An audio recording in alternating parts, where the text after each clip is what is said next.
Emergency care bye doctor Shaon থেকে আপনাদেরকে স্বাগতম। আজকে আমরা কথা বলবো বুকে ব্যথা এবং অ্যাকুট করোনারি সিনড্রোম নিয়ে।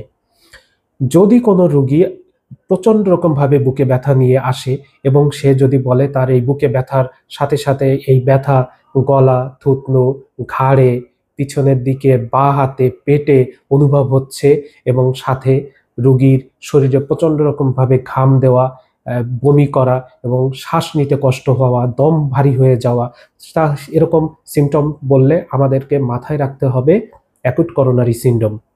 এই ধরনের রোগীগুলোকে আমরা 12 লিড ইসিজি করব এবং ট্রোপোনিন আই করব। ইসিজিতে যদি এসটি সেগমেন্ট ইলিভেশন থাকে এবং ট্রোপোনিন আই পজিটিভ থাকে তাহলে আমরা ডায়াগনোসিস করব ST segment elevated myocardial infarction.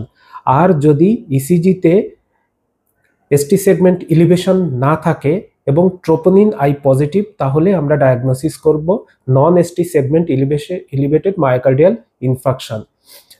আর যদি এসটি সেগমেন্ট ইলিভেশন না থাকে, ট্রোপোনিন আই নেগেটিভ থাকে, তাহলে আমরা আনস্টেবল অ্যানজাইনা হিসেবে ডায়াগনোসিস করব।